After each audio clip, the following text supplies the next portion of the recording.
So every gun has its strengths and weaknesses, even the mighty Glock pistol. And while the Glock is a brilliant pistol, there are some things you need to know about it. Now, not everything is going to matter to everyone, but it is still the standard to which all duty guns are measured, and for great reasons. This is my Glock 19 that I have set up for carry, and I have competed with Glocks in the past. This was my original carry optics gun, a Glock 17 Gen 4 MOS. Had a different optic at the time, but you get the idea. So having competed with Glocks and living with them and carrying them for a long time, I have some information that you may want to be aware of about weaknesses in the Glock pistol. And this is not fanboyism. I'm not paid by tourists to crap on the Glock or anything like that. That's not a real thing on the internet. And real quickly, consider subscribing to the channel. This is the second video in a why whatever gun is terrible. The first video was why 2011s are terrible, and this video is now about Glocks. The third video will be about CZs. I bet the comment section on that video is going to be incredibly, it's going to be something.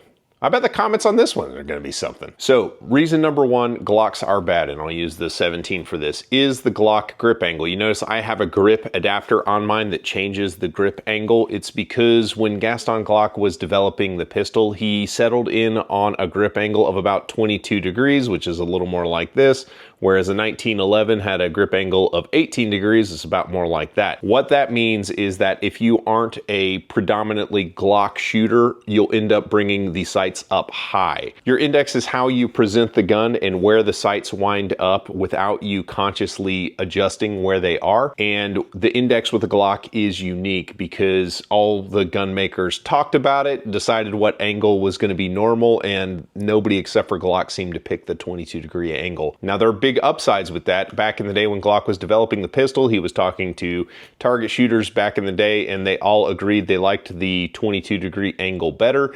And to its credit, it does engage wrist lock more by kind of making you roll over your wrists at the target when you're gripping the pistol, which allows you to manage recoil a little bit better, creates a recoil pathway to take the recoil into your arms and off your joints so the gun stays a little bit flatter. Problem with that is, since nobody else is doing it, if you get really used to shooting Glocks, when you pick up other guns, you're gonna have to pick the front sight up, and it's just an adjustment. Since Glock has not only doubled down, but like done 5 design revisions, and they've maintained the same grip angle, they left the door open for kind of competitors. There's a number of Glock clones that have more traditional grip angles, and many people prefer that simply because it's a Glock action without the Glock weirdness. Now, the Glock 19 has a bit of a different grip angle. It's not quite the 18-degree angle, but it's close, and I don't really have issues presenting the 19 and having the sight show up in the window.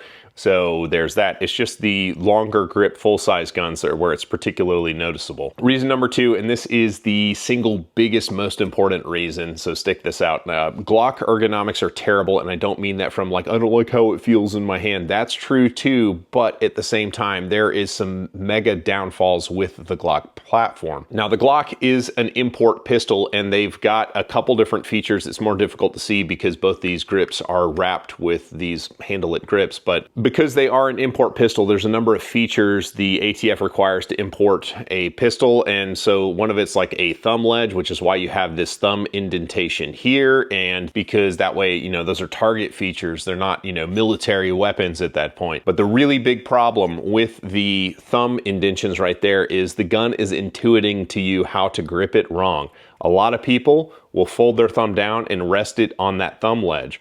The problem with that is it creates a massive air gap behind the grip tang. So, you know, when you load up any of the pistol forums and people are like, how come my groups are to the left and down? That's why your groups are to the left and down. A 1911 pistol has a manual safety that you have to ride on, which promotes good pistol technique of filling in the gap around the grip tang. And that is stabilizing the pistol, so when you pull the trigger, you're getting a straight to the rear trigger press, and if you mess it up, then your thumb is kind of counteracting the pressure from the trigger, so the muzzle doesn't yank off the target. If you fold your thumb down like this, you're gonna shoot left and low.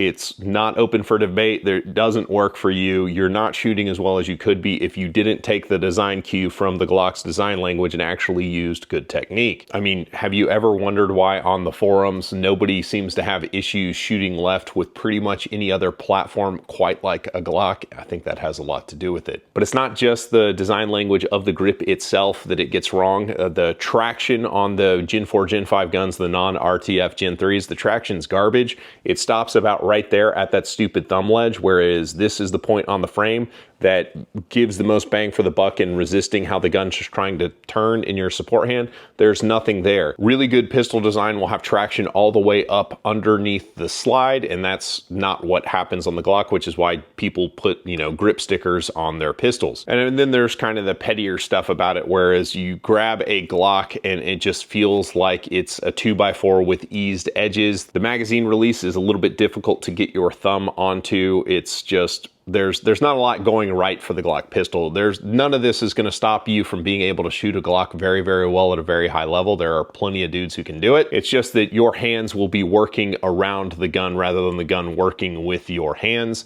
It's just not a great design, and as mentioned, they have now doubled down on it 5 times, so it's unlikely with Gen 6 they're going to all of a sudden be like, you know what, we're going to make a pistol that works with human hands.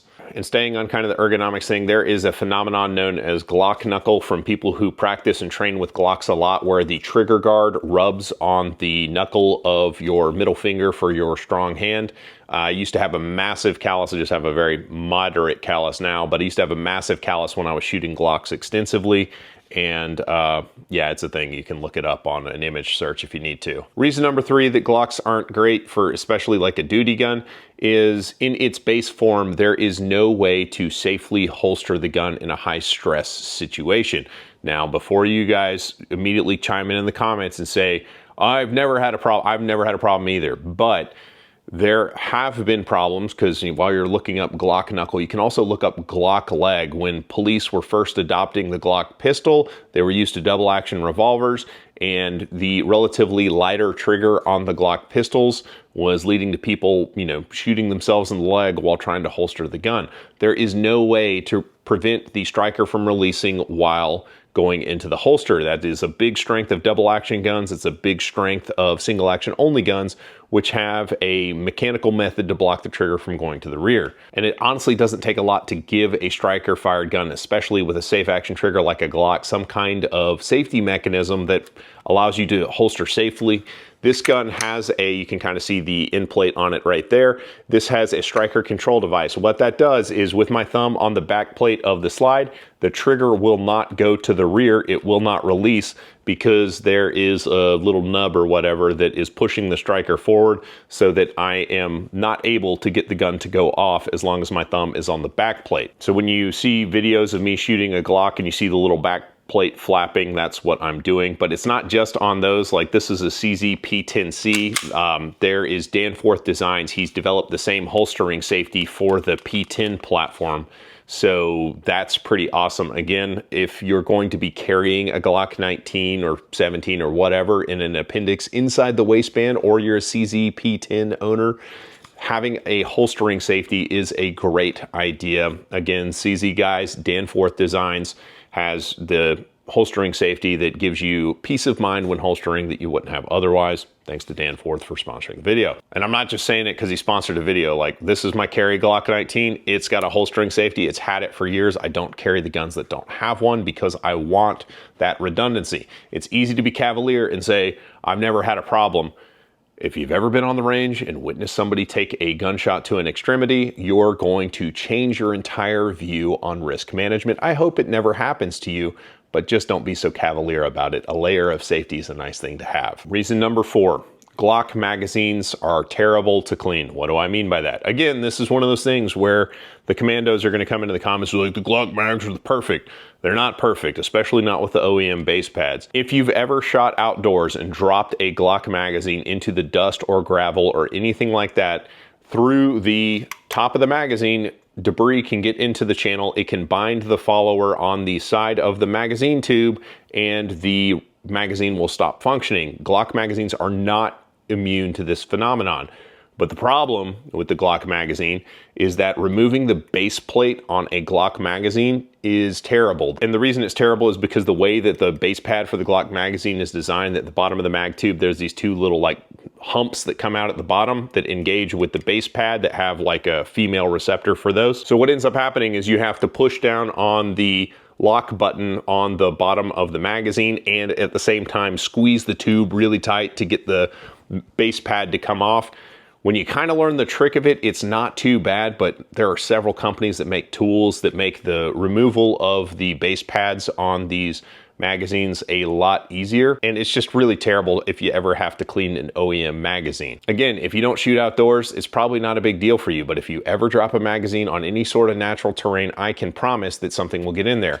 In fact, I can remember having a conversation, this was probably 7-8 years ago, at the range with my buddy who was making fun of me for cleaning at the time I was competing with CZs, and he's like, I just do this, and I don't have to do it because I shoot a Glock.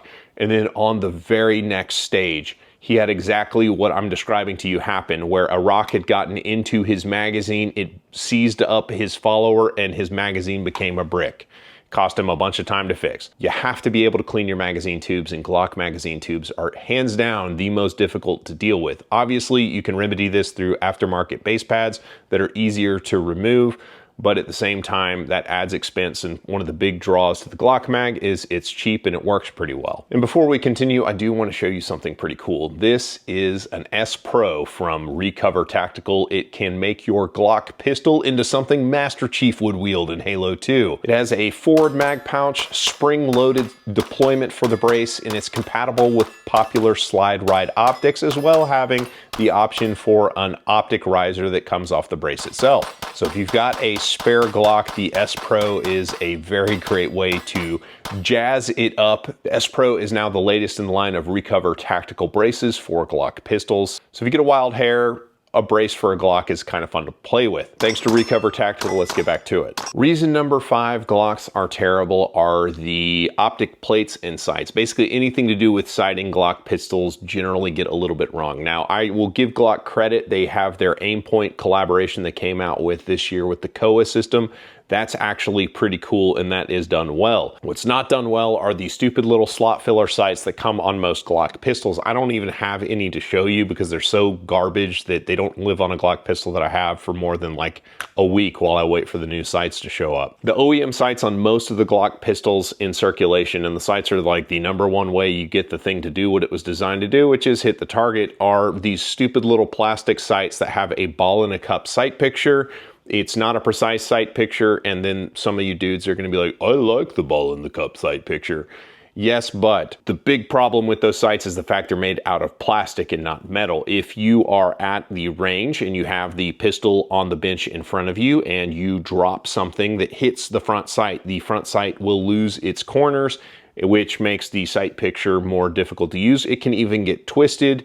They're just not good sights. It wouldn't cost a tremendous amount of money to just put basic black sights on the pistol out of steel with a front sight, you know, ball or something like that. Doesn't even have to be night sights. You can get Glocks with night sights. They're okay, but generally speaking, that's not what's selling. Pivoting onto the optics mounting system. Now, first, kudos to Glock because they were one of the first manufacturers that had an OEM optic mounting solution from the factory with their MOS system. This was way back before it was like super cool to do it, as like 2016 or something like that. And at the time, you know, it was kind of good enough, but as a lot of people started using it, the weaknesses started to show. So like #1 problem with the MOS system is it's a plate design, despite the fact that the Glock slide is wide enough to natively accept pretty much any optic footprint. They have decided to use these little intermediary plates that they want to use. And that's not great because you got 2 screws holding the plate down, then 2 screws holding the optic down typically. And you know, any one of those screws can back out and cause issues. Not only that, but I've had this happen on some of my OEM Glock plates as well. Sometimes the MOS plates have a bow to them, so they don't actually sit down on the slide like they're trying to, puts more stress on the fastener, securing them to the slide, and eventually leading to yeeting the optic back at the user. Now, back in the day, they used to give you 4 MOS plates in the box for an MOS pistol. Now they don't do that, so like the strength of the MOS system of it's got everything you need out of the box it's not as good as it used to be. Now that's okay because the aftermarket, as per always, has stepped in and remedied the issue. Quality steel plates, like this is the Guardian +6 from Radian Weapon Systems. That's what I'm using on my Glock 19. It actually has a little shield in front of the optic as well, but it has more robust screws. It's machined precisely to fit the pocket.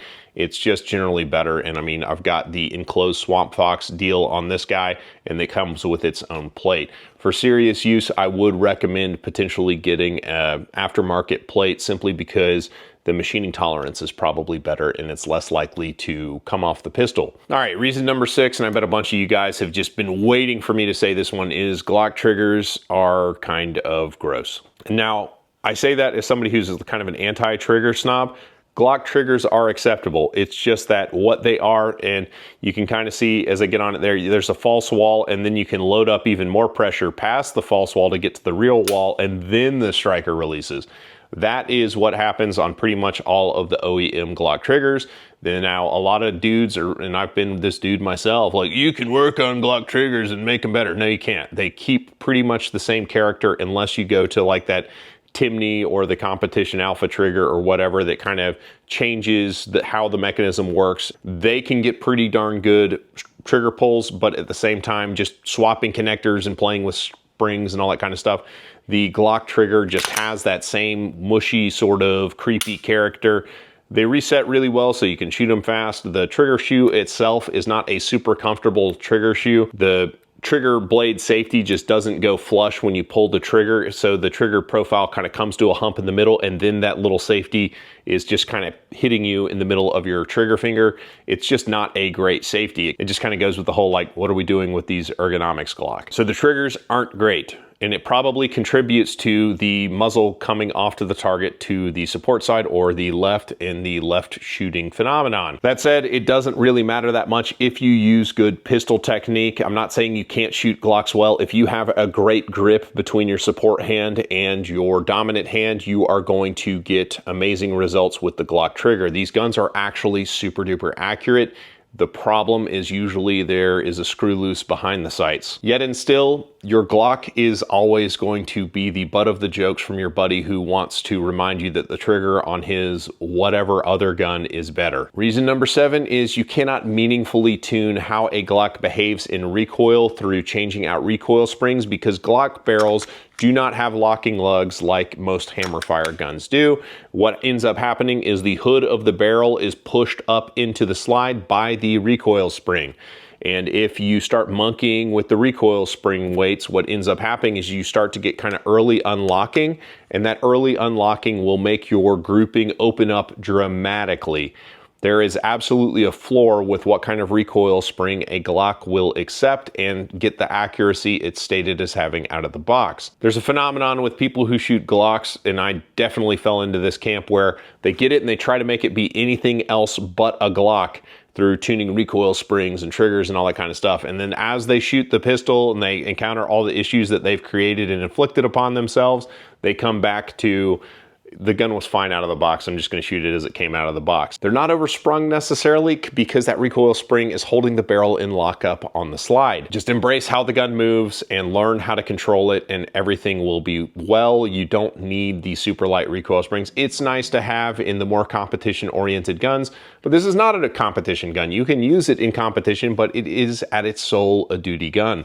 Let it be a duty gun and learn how to shoot the OEM recoil spring weight. Now, I don't hate Glocks. In spite of those shortcomings, I think Glocks are fantastic pistols. They are the ultimate in lawnmower guns where maintenance is optional. You just use it and you put it away and you use it again and it just works.